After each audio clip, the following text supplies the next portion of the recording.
ನಮಸ್ಕಾರ. ನಾನು doctor Guruprasad, consultant medical oncologist, Shri Shankara cancer hospital and research centre. ಇವತ್ತು ನಾನು ರೆಕ್ಟಲ್ ಕ್ಯಾನ್ಸರ್ ಬಗ್ಗೆ ಮಾತಾಡ್ತೀನಿ. ಸೊ ರೆಕ್ಟಮ್ ಅಂದರೆ ಏನು? ರೆಕ್ಟಮ್ ಅಂದರೆ ನಮ್ಮದು ದೊಡ್ಡ ಕರಳಿನ ಕೊನೆ ಭಾಗ. ಇದರದ್ದು ಕೆಲಸ ಏನು ಬಂದು ಇದನ್ನು ಮೋಷನನ್ನು ಸ್ಟೋರ್ ಮಾಡೋದಿಲ್ಲ, ಮಲವನ್ನು ಸ್ಟೋರ್ ಮಾಡುವಂಥ ಕೆಲಸ ಮಾಡುತ್ತೆ. ಸೊ ಈ ರೆಕ್ಟಮಿಂದ ಮೋಷನ್ ಗುದದ್ವಾರದಿಂದ ಪಾಸ್ ಆಗಿ ಹೋಗುತ್ತೆ. ಸೊ ಇದು ಸ್ಟೋರ್ ಮಾಡುವಂಥದ್ದು ಏನು ಹೇಳ್ತೀವಿ, ಸ್ಪಿಂಕ್ಟರ್ ಮೂಲಕ ನಾವು ಆ ಮೋಷನನ್ನು ಕಂಟ್ರೋಲ್ ಮಾಡ್ಬೋದು. ಈ ರೆಕ್ಟಮಲ್ಲಿ 3 ಭಾಗ ಇದೆ. ಒಂದು ಅಪ್ಪರ್ ರೆಕ್ಟಮ್, ಮಿಡಲ್ ರೆಕ್ಟಮ್ ಮತ್ತು ಲೋವರ್ ರೆಕ್ಟಮ್. ಅಪ್ಪರ್ ರೆಕ್ಟಮ್ ಅಂದರೆ ಮೇಲಿಂದು ಭಾಗ, ಮಿಡಲ್ ರೆಕ್ಟಮ್ ಅಂದರೆ ಮಧ್ಯ ಭಾಗ ಮತ್ತು ಲೋವರ್ ರೆಕ್ಟಮ್ ಅಂದರೆ ಕೊನೆ ಭಾಗ. ಈ ರೆಕ್ಟಮ್ ಒಂದು ಸ್ವಲ್ಪ ಕಾಂಪ್ಲೆಕ್ಸ್ ಪೊಸಿಷನಲ್ಲಿದೆ. ಇದರ ಮುಂದುಗಡೆ ಮೂತ್ರಚೀಲ, ಯೂರಿನರಿ ಬ್ಲ್ಯಾಡರ್ ಇದೆ. ಇನ್ನು ಹೆಂಗಸರಲ್ಲಿ ಗರ್ಭಕೋಶ ಇದೆ, ಹಾಗೆ ಗಂಡಸರಲ್ಲಿ ಪ್ರೋಸ್ಟೇಟ್ ಅಂತ ಇದೆ. ಸೊ ಈ ಎಲ್ಲಿ ಯಾವ ಜಾಗದಲ್ಲಿ ಆ ಟ್ಯೂಮರ್ ಇದೆ ಅದರ ಪ್ರಕಾರ ಪೇಷಂಟ್ಸ್ಗೂ ಸಿಮ್ಟಮ್ಸ್ ಬರುತ್ತೆ. ಸೊ ಈ ರೆಕ್ಟಲ್ ಕ್ಯಾನ್ಸರ್ ಯಾವ ಏಜಲ್ಲಿ ಕಾಣಿಸ್ಕೊಳ್ಬೋದು? ಮೋಸ್ಟ್ ಕಾಮನ್ ಏಜ್ 50 ಮೇಲೆಯಿಂದ ಕಾಣಿಸ್ಕೊಳ್ಳುತ್ತೆ. ಬಟ್ ಇತ್ತೀಚೆಗೆ ನಾವು 50 ವಯಸ್ಸಿಂದ ಕೆಳಗಡೆನೂ ನೋಡ್ತಾ ಇದ್ದೀವಿ. ಇದು ಮೇನ್ಲಿ ಬಂದು ಲೈಫ್ ಸ್ಟೈಲ್ ಮಾಡಿಫಿಕೇಷನಿಂದ ಜಾಸ್ತಿ ಆಗ್ತಾಯಿದೆ. ಹಾಗೆ ಕೆಲವರಿಗೆ ಫ್ಯಾಮಿಲಿ ಹಿಸ್ಟ್ರಿ ಅಂದರೆ ಮನೆಯವರಿಗೆ ಕರಳಿದ ಕ್ಯಾನ್ಸರು, ಹಾಗೆ ಗರ್ಭಕೋಶ ಇಲ್ಲ ಬ್ರೆಸ್ಟ್ ಕ್ಯಾನ್ಸರು ಆ ಥರ ಇದ್ದಿದ್ದರೆ ಅಂಥವರಿಗೆ ಸ್ವಲ್ಪ ಜೆನೆಟಿಕ್ ಕಾಯಿಲೆ ಇರೋದರಿಂದ ಸ್ವಲ್ಪ ಬೇಗ ಬರ್ಬೋದು. ರೆಕ್ಟಲ್ ಕ್ಯಾನ್ಸರಲ್ಲಿ ಏನು ಸಿಮ್ಟಮ್ಸ್, ಯಾವ ಥರ ಸಿಮ್ಟಮ್ಸ್ ಬರ್ಬೋದು? ಸೊ ಇದರಲ್ಲಿ ಮೋಸ್ಟ್ ಕಾಮನ್ ಬಂದು ಮೋಷನಲ್ಲಿ ಬ್ಲಡ್ ಹೋಗೋದು, ಮತ್ತು ಮೋಷನ್ ಗಟ್ಟಿಯಾಗಿ ಕಾನ್ಸ್ಟಿಪೇಷನ್ ಆಗೋದು, ಲೂಸ್ ಮೋಷನ್ ಆಗೋದು, ಕಾನ್ಸ್ಟಿಪೇಷನು ಲೂಸ್ ಮೋಷನ್ ಆಲ್ಟರ್ನೇಟ್ ಆಗಿ ಬರೋದು. ಹಾಗೆ ಒಬ್ಬೊಬ್ಬರಿಗೆ ಮೋಷನ್ ಹೋಗದೇ ಇರೋದ್ರಿಂದ ತೀರಾ ಹೊಟ್ಟೆ ನೋವು ಬರ್ಬೋದು. ಕೆಲವರಿಗೆ ಕಾಯಿಲೆ ಜಾಸ್ತಿ ಹರಡಿದರೆ ವೆಯ್ಟ್ ಲಾಸ್ ಆಗ್ಬೋದು, ಹಾಗೆ ಹಸುವು ಕಮ್ಮಿ ಆಗ್ಬೋದು. ಈ ಥರ ಎಲ್ಲ ಸಿಮ್ಟಮ್ಸ್ ಕಂಡುಕೊಂಡ್ರೆ ಪೇಷಂಟ್ಸು ಇದನ್ನು ಇಟ್ಕೊಂಡು ಡಾಕ್ಟ್ರ್ ಹತ್ರ ಬರ್ತಾರೆ. ಪೇಷಂಟ್ಸ್ ಡಾಕ್ಟ್ರ್ ಹತ್ರ ಯಾವಾಗ ಬರ್ತಾರೆ? ಸೊ ಏನೆಲ್ಲ ಟೆಸ್ಟ್ ಮಾಡ್ತೀವಿ? ಫಸ್ಟ್ ಬಂದು ಪೇಷಂಟಿದು ಜನರಲ್ ಫಿಸಿಕಲ್ ಎಕ್ಸಾಮಿನೇಷನ್ ಮಾಡ್ತೀವಿ. ಅದರಲ್ಲಿ ಹೆಡ್ ಟು ಟೋ ನೋಡ್ತೀವಿ. ಹಾಗೆ ಹೊಟ್ಟೆನಲ್ಲಿ ಏನಾದರೆ ಗೆಡ್ಡೆ ಥರ ಏನಾದರೆ ಕಾಣಿಸ್ಕೊಳ್ಳುತ್ತಾ ಅದನ್ನು ನೋಡ್ತೀವಿ. ಹಾಗೆ ಮೋಷನ್ ಹೋಗೋ ಜಾಗನ ಒಂದು ಸಲ ಪರೀಕ್ಷೆ ಮಾಡ್ತೀವಿ. ಸೊ ಇದಕ್ಕೆ ಬೆರಳಿಂದ ಪರೀಕ್ಷೆ ಮಾಡಿ ಎಷ್ಟು ಮಟ್ಟಕ್ಕೆ ಕ್ಯಾನ್ಸರ್ ಇಲ್ಲ ಗೆಡ್ಡೆ ಕಾಣಿಸ್ಕೊಳ್ಳುತ್ತೆ ಅದನ್ನು ನೋಡ್ತೀವಿ. ಸೊ ಇದು ರೆಕ್ಟಲ್ ಕ್ಯಾನ್ಸರ್ ಯಾವುದರಿಂದ ಆಗ್ಬೋದು ಅಂತ. ಸೊ ಒಂದು ಲೈಫ್ ಸ್ಟೈಲ್ ಪ್ರಾಬ್ಲಮ್ಸಿಂದ, ದಟ್ ಈಸ್ ರೆಡ್ ಮೀಟ್ ಅನ್ನು ಕನ್ಸ್ಯೂಮ್ ಮಾಡೋದು, ಹಾಗೆ low fibre diet, alcohol consumption, smoking ಮತ್ತು obesity and lack of physical exercise ಮಾಡದೇ ಇರೋದು. ಈ ಕಾರಣದಿಂದ ತುಂಬ ಕ್ಯಾನ್ಸರ್ ಇದು ರಿಸ್ಕ್ ಇನ್ಕ್ರೀಸ್ ಆಗುತ್ತೆ. ಹಾಗೆ ಕೆಲವರಿಗೆ ಜೆನೆಟಿಕ್ಕಿಂದನೂ ಬರ್ಬೋದು. ಅದೇ ತುಂಬ family history of colon cancer, ಗರ್ಭಕೋಶ ಇಲ್ಲ ಬ್ರೆಸ್ಟ್ ಕ್ಯಾನ್ಸರ್ ಇರುವವರಿಗೆ ಈ ಥರ ಕ್ಯಾನ್ಸರ್ ಕಾಣಿಸ್ಕೊಳ್ಬೋದು.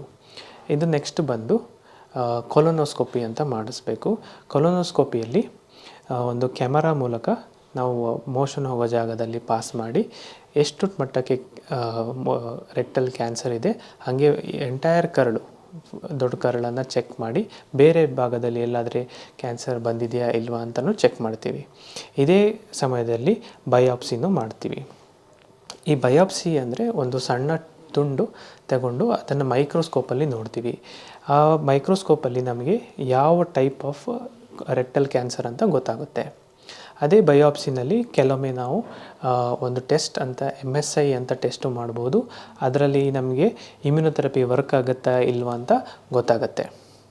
ಒಂದು ಸಲ ನಮಗೆ ರೆಕ್ಟಲ್ ಕ್ಯಾನ್ಸರ್ ಬಂದಿದೆ ಅಂತ ಗೊತ್ತಾದಮೇಲೆ ನೆಕ್ಸ್ಟ್ ಬಂದು ನಾವು ಸ್ಟೇಜಿಂಗ್ ವರ್ಕಪ್ ಮಾಡ್ತೀವಿ. ಈ ಸ್ಟೇಜಿಂಗ್ ವರ್ಕಪ್ ಅಂದರೆ ಏನು, ಯಾವ ಸ್ಟೇಜಲ್ಲಿ ಕ್ಯಾನ್ಸರ್ ಇದೆ, ಎಲ್ಲೆಲ್ಲಿ ಕ್ಯಾನ್ಸರ್ ಹರಡಿದೆ ಅದನ್ನು ನೋಡೋಕ್ಕೆ ಮಾಡ್ತೀವಿ.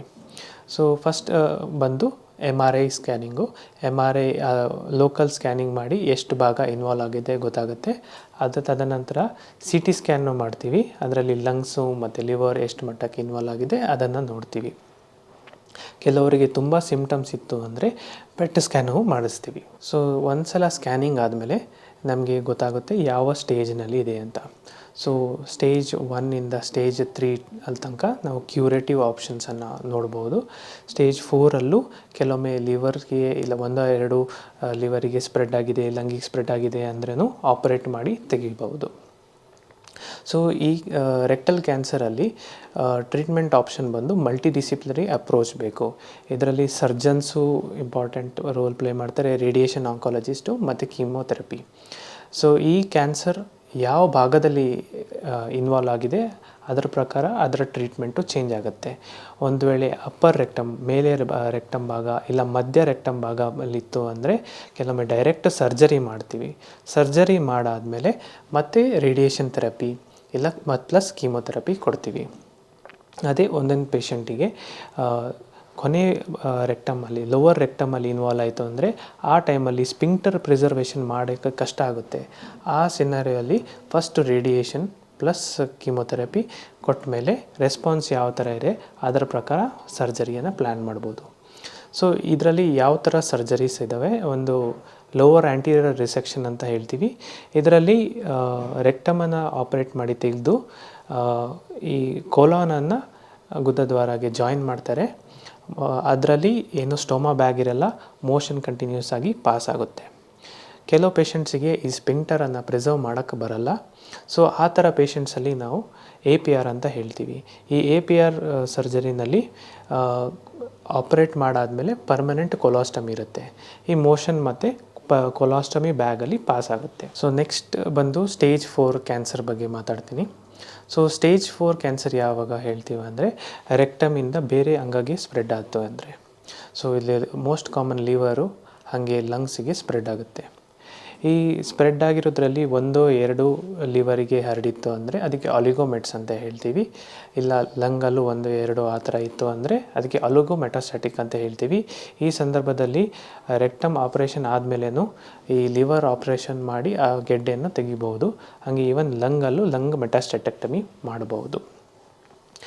ಒಂದು ವೇಳೆ ಇದು ಆಪ್ರೇಷನ್ ಮಾಡೋಕ್ಕೆ ಆಗಿಲ್ಲ ಅಂದರೆ ನಮ್ಮ ಹತ್ರ ಲಿವರ್ ಡೈರೆಕ್ಟೆಡ್ ಥೆರಪಿ ಅದರಲ್ಲಿ ಬಂದು ರೇಡಿಯೇಷನ್ ಥೆರಪಿ ಮಾಡ್ಬೋದು.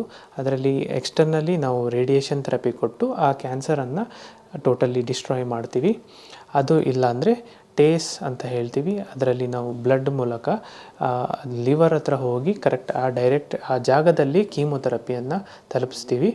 ಅದು ಬಿಟ್ಟು ರೇಡಿಯೋ ಫ್ರೀಕ್ವೆನ್ಸಿ ಅಬಲೇಷನ್ ಅದರಲ್ಲಿ ಗೈಡ್ ವೈರನ್ನು ಕಳಿಸಿ ಆ ಭಾಗದಲ್ಲಿ ರೇಡಿಯೋ ಫ್ರೀಕ್ವೆನ್ಸಿ ಕೊಟ್ಟು ಆ ಟ್ಯೂಮರ್ಸನ್ನು ನಾಶ ಮಾಡ್ಬೋದು. ಇದರಿಂದ ನಾವು ಲಿವರ್ದು ಕ್ಯಾನ್ಸರ್ದು ಇದು ಹರಡಿರೋ ಕ್ಯಾನ್ಸರನ್ನು ಕಂಟ್ರೋಲ್ ಮಾಡ್ಬೋದು. ಹಾಗೆ ಆಪ್ರೇಟ್ ಮಾಡಿದ್ದನ್ನು ತೆಗೆದು ಮಾಡ್ಬೋದು. ಸೊ ಯಾವ ಪೇಷಂಟ್ಸಿಗೆ ಇದು ಲಿವರ್ ಡೈರೆಕ್ಟೆಡ್ ಥೆರಪಿ ಮಾಡೋಕ್ಕಾಗಲ್ಲ ಇಲ್ಲ ಸರ್ಜರಿ ಮಾಡೋಕ್ಕಾಗಲ್ಲ, ಈ ಥರ ಪೇಷಂಟ್ಸಿಗೆ ನಾವು ಓನ್ಲಿ ಕೀಮೋಥೆರಪಿಯನ್ನು ಆಫರ್ ಮಾಡ್ತೀವಿ. ಸೊ ಈ ಥರ ಪೇಷಂಟ್ಸಿಗೆ ಕೀಮೋಥೆರಪಿ ಮಾತ್ರ ಅಲ್ಲ, ಕೀಮೋ ಪ್ಲಸ್ ಟಾರ್ಗೆಟೆಡ್ ಥೆರಪಿ. ಮುಂಚಿನ ಕಾಲದಲ್ಲಿ ಓನ್ಲಿ ಕೀಮೋಥೆರಪಿ ಆಪ್ಷನ್ ಇತ್ತು. ಈಗಿನ ಕಾಲದಲ್ಲಿ ನಾವು ಕೀಮೋಥೆರಪಿ ಪ್ಲಸ್ ಟಾರ್ಗೆಟೆಡ್ ಥೆರಪಿನೂ ಹೇಳ್ತೀವಿ. ಸೊ ಈ ಟಾರ್ಗೆಟೆಡ್ ಥೆರಪಿ ಏನು, ಯಾವಾಗ ಕೊಡ್ತೀವಿ? ಸೊ ಈ ಟಾರ್ಗೆಟೆಡ್ ಥೆರಪಿ ಕೊಡೋ ಮುಂಚೆ ನಾವು ಈ ಬಯಾಪ್ಸಿ ತುಂಡಲ್ಲಿ ಕೆಲವು ಟೆಸ್ಟ್ ಮಾಡ್ತೀವಿ. ಈ ಟೆಸ್ಟಿಗೆ ಇದರಲ್ಲಿ ಬಂದು MSI ಅಂತ ಟೆಸ್ಟ್ ಹೇಳ್ತೀವಿ, HER2 ಅಂತ ಹೇಳ್ತೀವಿ. ಅದು ಬಿಟ್ಟು NGS ಅಂತ ಟೆಸ್ಟ್ ಮಾಡಿಸ್ತೀವಿ. ಸೊ ಈ NGSಲ್ಲಿ ನಮಗೆ ಯಾವ ಥರ ಮ್ಯೂಟೇಷನ್ ಆಗಿದೆ, ಪಾಸಿಟಿವ್ ಬಂದಿದೆ ಅದು ಗೊತ್ತಾಗುತ್ತೆ. ಹಾಗೆ MSI ಟೆಸ್ಟಿಂಗಲ್ಲಿ ಇದು ಇಮ್ಯುನೊಥೆರಪಿ ವರ್ಕ್ ಆಗುತ್ತಾ ಇಲ್ವಾ ಅಂತ ಹೇಳುತ್ತೆ. ಸೊ ಯಾವ ಪೇಷಂಟ್ಸಿಗೆ ಈ ಟಾರ್ಗೆಟೆಡ್ ಮ್ಯೂಟೇಷನ್ಸ್ ಬಂದಿದೆ ಆಬ್ಸೆಂಟ್ ಇದೆ ಅಂಥವರಿಗೆ ನಾವು ಕೀಮೋಥೆರಪಿ ಪ್ಲಸ್ ಟಾರ್ಗೆಟೆಡ್ ಥೆರಪಿ ಕೊಡ್ಬೋದು. ಸೊ ರಫ್ಲಿ ನಾವು 5 to 6 months of chemotherapy plus targeted therapy ಕೊಡ್ತೀವಿ. ಆಮೇಲೆ ಪೇಷಂಟ್ಸನ್ನು targeted therapy with low dose chemotherapy tablet ಇಲ್ಲ ಇಂಜೆಕ್ಷನಲ್ಲಿ ಮೇಂಟೈನ್ ಮಾಡ್ತೀವಿ. ಮೋಸ್ಟ್ ಆಫ್ ದ ಪೇಷಂಟ್ಸಿಗೆ ಈ ಕ್ಯಾನ್ಸರ್ದು ಸಿಮ್ಟಮ್ಸು ಕೀಮೋಥೆರಪಿ ಕೊಟ್ಟ ಮೇಲೆ ಸಿಮ್ಟಮ್ಸು ಕಡಿಮೆ ಆಗುತ್ತೆ. ಹಾಗೆ ಪೇಷಂಟ್ ಇದು ಹಸುವು ಇಂಪ್ರೂವ್ ಆಗುತ್ತೆ, ಸಿಮ್ಟಮ್ಸ್ ಇಂಪ್ರೂವ್ ಆಗೋಕ್ಕೆ ಸ್ಟಾರ್ಟ್ ಆಗುತ್ತೆ, ಮೋಷನಲ್ಲಿ ಬ್ಲಡ್ ಹೋಗೋದೆಲ್ಲ ಕಡಿಮೆ ಆಗುತ್ತೆ ಆ್ಯಂಡ್ ಓವರಾಲ್ ಅವ್ರದ್ದು ಲೈಫ್ ಸ್ಪ್ಯಾನ್ ಮತ್ತು ಕ್ವಾಲಿಟಿ ಆಫ್ ಲೈಫ್ ಇಂಪ್ರೂವ್ ಆಗುತ್ತೆ. ಸೊ ನೆಕ್ಸ್ಟ್ ಬಂದು ಇದರಲ್ಲಿ ಏನೆಲ್ಲ ಸೈಡ್ ಎಫೆಕ್ಟ್ಸು ಕೀಮೋಥೆರಪಿಯಲ್ಲಿ ಕಾಣಿಸ್ಕೊಳ್ಬೋದು ಮತ್ತು ಯಾವ ಥರ ಕೀಮೋ ಕೊಡ್ಬೋದು. ಸೊ ಕೀಮೊಥೆರಪಿದಲ್ಲಿ 2 ಆಪ್ಷನ್ ಇದೆ. ಒಂದು ಟ್ಯಾಬ್ಲೆಟ್ಸ್ ಪ್ಲಸ್ ಇಂಜೆಕ್ಷನು, ಇನ್ನೊಂದು ಬಂದು ಕಂಟಿನ್ಯೂಸ್ ಆಗಿ ಇನ್ಫ್ಯೂಷನ್, ಅಂದರೆ ಕಂಟಿನ್ಯೂಸ್ ಆಗಿ ಇಂಜೆಕ್ಷನ್ನು ಕೊಡ್ಬೋದು. ಸೊ ಈ ಕಂಟಿನ್ಯೂಸ್ ಆಗಿ ಇಂಜೆಕ್ಷನ್ ಏನು ಕೊಡ್ತೀವಿ ಅದು ಒಂದು 48 ಅವರ್ಸ್ ಅಲ್ಲಿ ಇಂಜೆಕ್ಷನ್ ಕೊಡ್ತೀವಿ, ಒನ್ಸ್ ಇನ್ 2 ವೀಕ್ಸ್ ಕೊಡ್ತೀವಿ. ಅದೇ ಇಂಜೆಕ್ಷನ್ ಪ್ಲಸ್ ಟ್ಯಾಬ್ಲೆಟ್ ಯಾವಾಗ ಕೊಡ್ತೀವಿ, ಒನ್ಸ್ ಇನ್ 3 ವೀಕ್ಸ್ ಕೊಡ್ತೀವಿ. ಟೋಟಲ್ ಡ್ಯೂರೇಷನ್ ರಫ್ಲಿ ಒಂದು 6 ಮಂತ್ಸು ಕೊಡ್ತೀವಿ. ಸೊ ಇದರಲ್ಲಿ ಬಂದು ಏನು ಸೈಡ್ ಎಫೆಕ್ಟ್ಸ್ ಆಗ್ಬೋದು, ಯಾರಿಗೆ ನಾವು ಟ್ಯಾಬ್ಲೆಟ್ಸ್ ಕೊಡ್ತೀವಿ, ಸ್ವಲ್ಪ ಟ್ಯಾಬ್ಲೆಟ್ಸಿಂದ ಸ್ವಲ್ಪ ಗ್ಯಾಸ್ಟ್ರೈಟಿಸ್ ಆಗ್ಬೋದು, ಹೊಟ್ಟೆ ಉರಿ ಬರ್ಬೋದು, ಬೇದಿ ಆಗ್ಬೋದು, ಒಬ್ಬೊಬ್ಬರಿಗೆ ಕೈಯಲ್ಲಿ ರ್ಯಾಷಸ್ ಬರ್ಬೋದು, ಕಾಲಲ್ಲಿ ರ್ಯಾಷಸ್ ಬರ್ಬೋದು. ಹಾಗೆ ಇಂಜೆಕ್ಷನಿಂದ ಕೆಲವೊಮ್ಮೆ ಕೈ ಜೋಮ್ ಬರ್ಬೋದು. ಇದೆಲ್ಲ ಎಲ್ಲರಿಗೂ ಬರಬೇಕಾಗಿಲ್ಲ, ಸ್ವಲ್ಪ ಒಬ್ಬೊಬ್ಬರಿಗೆ ಬರುತ್ತೆ. So most of the patients ಎಲ್ಲ ಚೆನ್ನಾಗಿ ಟಾಲರೇಟ್ ಮಾಡ್ತಾರೆ. ಹಾಗೆ ಇಂಜೆಕ್ಷನ್ಸು ಮೂಲಕ, ಇನ್ಫ್ಯೂಷನ್ ಮೂಲಕ ಏನು ಕೊಡ್ತೀವಿ ಅದರಲ್ಲೂ ಪೇಷಂಟ್ಸ್ ಚೆನ್ನಾಗೇ ಟಾಲರೇಟ್ ಮಾಡ್ತಾರೆ. ಅದರಲ್ಲಿ ಅಡ್ವಾಂಟೇಜ್ ಬಂದು ಒಂದು ಸಲ ಇಂಜೆಕ್ಷನ್ ಮುಗಿದಾದ್ಮೇಲೆ ಮನೆಯಲ್ಲಿ ನಾವು ಹೋಗುವಾಗ ಏನು ಕೀಮೋ ಟ್ಯಾಬ್ಲೆಟ್ಸ್ ಇರಲ್ಲ, ಅವ್ರು ಒನ್ಸ್ ಇನ್ 2 ವೀಕ್ಸ್ ಬಂದು ಇಂಜೆಕ್ಷನನ್ನು ತಗೊಂಡು ಹೋಗ್ಬೋದು. ಇದರಲ್ಲೂ ಮೋಸ್ಟ್ ಕಾಮನ್ ಸೈಡ್ ಎಫೆಕ್ಟ್ ಬಂದು ಲೂಸ್ ಮೋಷನ್ನು, ಹಾಗೆ ಒಬ್ಬೊಬ್ಬರಿಗೆ ವಾಮಿಟಿಂಗು ಕಾಣಿಸ್ಕೊಳ್ಬೋದು. ಇತ್ತೀಚೆಗೆ ಅಡ್ವಾನ್ಸ್ಮೆಂಟ್ ಯಾವುದು ಬಂದಿದೆ ಅಂದರೆ, ನಾವು ಇಂಜೆಕ್ಷನನ್ನು ಕೀಮೋಪೋರ್ಟು ಇಲ್ಲಾಂದರೆ ಪಿಕ್ ಲೈನ್ ಮೂಲಕ ಇಂಜೆಕ್ಷನನ್ನು ಕೊಡ್ಬೋದು. ಸೊ ಇದನ್ನು ಯಾವುದು 48 ಅವರ್ಸನ್ನು ಇಂಜೆಕ್ಷನ್ನ ಕೊಡ್ತೀವಿ, ಅದನ್ನು ನಾವು ಡೇ ಕೇರ್ ಪ್ರೊಸೀಜರ್ ಥರನೂ ಮಾಡ್ಬೋದು. ಸೊ ಪೇಷಂಟ್ಸ್ ಬಂದು ಬೆಳಗ್ಗೆಯಿಂದ ಕೀಮೋ ತಗೊಂಡ್ಮೇಲೆ ಅವರ ರಿಮೈನಿಂಗ್ 5 ಇಂಜೆಕ್ಷನ್ ಏನೋ ಇದೆ ಅದನ್ನು ನಾವು ಒಂದು ಪಂಪಲ್ಲಿ ಹಾಕಿ ಮನೆಗೆ ಕಳಿಸ್ತೀವಿ. ಪಂಪಲ್ಲಿ ಇರೋ ಇಂಜೆಕ್ಷನ್ ಅದು ಮುಗಿದ ಮೇಲೆ ಅವರು ಬಂದು ಅದನ್ನು ನೀಡಲನ್ನು ರಿಮೂವ್ ಮಾಡಿಸ್ಕೊಳ್ಬೋದು. ಇದು ಬಿಟ್ಟು ಒಬ್ಬೊಬ್ಬರಿಗೆ ಸ್ವಲ್ಪ ಮಿನಿಮಲ್ ಹೇರ್ ಲಾಸ್ ಆಗ್ಬೋದು, ಬಟ್ ಒನ್ಸ್ ಕೀಮೋಥೆರಪಿ ಮುಗಿದ ಮೇಲೆ ಮೋಸ್ಟ್ ಆಫ್ ದ ಟೈಮ್ ಅದು ಎಲ್ಲ ರಿಕವರ್ ಆಗುತ್ತೆ. ನೆಕ್ಸ್ಟ್ ಬಂದು targeted therapy. So targeted therapy ಅಂದರೆ ಇದು ಬಂದು ಸ್ಪೆಸಿಫಿಕ್ ಹೋಗಿ ಟಾರ್ಗೆಟನ್ನು ಅಟ್ಯಾಕ್ ಮಾಡುತ್ತೆ. ಸೊ ಇದರಲ್ಲಿ ಅಡ್ವಾಂಟೇಜ್ ಏನಂದರೆ, ಮೋರ್ ದೆನ್ ಜನರಲ್ ಕೀಮೋಥೆರಪಿ ಪ್ರತಿಯೊಂದು ಕ್ಯಾನ್ಸರಿಗೆ ಎಫೆಕ್ಟ್ ಮಾಡುತ್ತೆ, targeted more of the cancer ಸೆಲ್ಸಿಗೆ ಹೋಗಿ ಎಫೆಕ್ಟ್ ಮಾಡುತ್ತೆ. ಇದರಲ್ಲಿ ಏನೆಲ್ಲ ಸೈಡ್ ಎಫೆಕ್ಟ್ಸ್ ಕಾಣಿಸ್ಕೊಳ್ಬೋದು, ಒಬ್ಬೊಬ್ಬರಿಗೆ ರ್ಯಾಷಸ್ ಕಾಣಿಸ್ಕೊಳ್ಬೋದು, ಮತ್ತು ಒಬ್ಬೊಬ್ಬರಿಗೆ BP ಜಾಸ್ತಿ ಆಗ್ಬೋದು. But most of the patient ಚೆನ್ನಾಗಿ ಟಾಲರೇಟ್ ಮಾಡ್ತಾರೆ ಆ್ಯಂಡ್ ಸೈಡ್ ಎಫೆಕ್ಟ್ ಅಷ್ಟೊಂದು ಮ್ಯಾನೇಜಬಲ್ ಇದೆ. ಸೊ ಅದನ್ನು ವರಿ ಮಾಡಬೇಕಾಗೇನಿಲ್ಲ. ಈ ಟಾರ್ಗೆಟೆಡ್ ಥೆರಪಿ ಅಂದ್ರೇನು, ಇದನ್ನು ಗ್ಲೂಕೋಸಲ್ಲಿ ಕೊಟ್ಟಿದ್ದಂಗೆ ಇನ್ಫ್ಯೂಷನ್ ಥರ ಬ್ಲಡ್ಡಲ್ಲೇ ಕೊಡೋದು. ಇದೇನು ಸಪ್ರೇಟಾಗಿ ಏನು ಆಪ್ರೇಷನ್ ಇಲ್ಲ, ಆ ಥರ ಅದು ಏನೂ ಇಲ್ಲ, ಡೈರೆಕ್ಟಾಗಿ ಗ್ಲೂಕೋಸಲ್ಲೇ ಕೊಡ್ತೀವಿ, ಕೀಮೋ ಜೊತೆನೇ ಕೊಡ್ತೀವಿ. ನೆಕ್ಸ್ಟ್ ಬಂದು ಇಮ್ಯುನೊಥೆರಪಿ ಆಪ್ಷನ್. ಇಮ್ಯುನೊಥೆರಪಿ ಆಪ್ಷನ್ ಎಲ್ಲರಿಗೂ ಕೊಡೋಕ್ಕೆ ಬರಲ್ಲ. ಯಾರಿಗೆ MSI ಹೈ ಅಂತ ಒಂದು ಟೆಸ್ಟಲ್ಲಿ ಪಾಸಿಟಿವ್ ಬಂದಿದೆ ಅಂಥವರಿಗೆ ಇಮ್ಯುನೊಥೆರಪಿ ಆಫರ್ ಮಾಡ್ತೀವಿ. ಇಮ್ಯುನೊಥೆರಪಿ ಅಂದರೆ ಏನು, ಇಮ್ಯುನೊಥೆರಪಿನೂ ಒಂಥರ ಇಂಜೆಕ್ಷನ್ನೇ. ಅದು ನಮ್ಮ ಬಾಡಿ ಇಮ್ಯುನಿಟಿ ಆ್ಯಕ್ಟಿವೇಟ್ ಮಾಡುತ್ತೆ ಟುವರ್ಡ್ಸ್ ದಿ ಕ್ಯಾನ್ಸರ್ ಸೆಲ್ಸ್ಗೆ ಆ್ಯಕ್ಟಿವೇಟ್ ಮಾಡುತ್ತೆ. ಸೊ ಇದರ ಯಾರಿಗೆ ಇದು MSI ಹೈ ಇದೆ ಅವರಿಗೆ ಚೆನ್ನಾಗಿ ರೆಸ್ಪಾನ್ಸ್ ಬರುತ್ತೆ. ಒಬ್ಬೊಬ್ಬರಿಗೆ ಕಂಪ್ಲೀಟಾಗಿ ಫುಲ್ ರೆಸ್ಪಾನ್ಸ್ ಬಂದು PET ಸ್ಕ್ಯಾನಲ್ಲಿ ನೋಡ್ತೀವಲ್ಲ ಅದರಲ್ಲಿ ಕಂಪ್ಲೀಟಾಗಿ ರೆಸ್ಪಾನ್ಸ್ ಬರುತ್ತೆ. ಸೊ ನಾನು ಮೊದಲಿನಲ್ಲಿ ಹೇಳಿದಂಥ ಸಿಮ್ಟಮ್ಸ್ ಯಾವುದಾದ್ರೆ ಕಾಣಿಸ್ಕೊಂಡ್ರೆ ಅದನ್ನು ಇಗ್ನೋರ್ ಮಾಡೋಕ್ಕೆ ಹೋಗಬೇಡಿ. ತಕ್ಷಣ ಬಂದು ನಿಮ್ಮ ಡಾಕ್ಟರನ್ನು ಭೇಟಿಯಾಗಿ, ಯಾಕೆಂದರೆ ಈ ಕ್ಯಾನ್ಸರು ಎಷ್ಟು ಬೇಗ ಬಂದು ಟೆಸ್ಟ್ ಮಾಡ್ತೀವಿ. ಅರ್ಲಿ ಸ್ಟೇಜ್ ಇತ್ತು ಅಂದರೆ ಕಂಪ್ಲೀಟಾಗಿ ಕ್ಯೂರ್ ಮಾಡ್ಬೋದು. ಹಾಗೆ ಸ್ಟೇಜ್ 4 ಇತ್ತಂದ್ರೇನು ಹೆದರ್ಕೊಳ್ಬೇಕಾಗಿಲ್ಲ. ಇತ್ತೀಚೆಗೆ ಮಾಡರ್ನ್ ಟ್ರೀಟ್ಮೆಂಟಿಂದ, ಟಾರ್ಗೆಟೆಡ್ ಥೆರಪೀಸ್ ಮತ್ತು ಇಮ್ಯುನೊಥೆರಪಿ ಆಪ್ಷನ್ಸಿಂದ ಟ್ರೀಟ್ಮೆಂಟಿಂದ ತುಂಬ ಲೈಫ್ ಸ್ಪ್ಯಾನ್ ಇಂಪ್ರೂವ್ ಆಗುತ್ತೆ. ಹಾಗೆ ಚೆನ್ನಾಗಿ ರೆಸ್ಪಾನ್ಸು ಇದೆ. ಹಾಗೆ ಕೀಮೋಯಿಂದ ಭಯ ಪಡ್ಕೊಂಡು ಟ್ರೀಟ್ಮೆಂಟ್ ತಗೊಳ್ಳೋದೇ ಹೋಗಬಾರ್ದು. ಸೊ ಈ ನಾನು ಮಾಹಿತಿ ಕೊಟ್ಟಿದ್ದನ್ನು ನಿಮಗೆ ಅರ್ಥವಾಗಿದೆ ಅಂತ ಅಂದ್ಕೊಂಡಿದ್ದೀನಿ. ಇನ್ನೇನಾದರೆ ನಿಮಗೆ ಡೌಟ್ ಇದೆ, ಏನಾದರೆ ಕ್ವೆಶನ್ ಕೇಳಬೇಕಾಗಿದ್ದರೆ ನಮ್ಮನ್ನು ಸಂಪರ್ಕಿಸ್ಕೋಬೋದು. ಕ್ಯಾನ್ಸರ್ ಬಂದಿದೆ ಅಂತ ತಕ್ಷಣ ಭಯ ಪಡೋದೇನು ಬೇಕಾಗಿಲ್ಲ. ಏನೇ ಸಿಮ್ಟಮ್ಸ್ ನಿಮಗೆ ಕಾಣ್ಕೊಂಡ್ರೆ ತಕ್ಷಣ ಬಂದುಬಿಡಿ, ಅದಕ್ಕೆ ಚೆನ್ನಾಗಿ ಟ್ರೀಟ್ಮೆಂಟ್ ಮಾಡ್ಬೋದು and quality of life improve ಆಗುತ್ತೆ.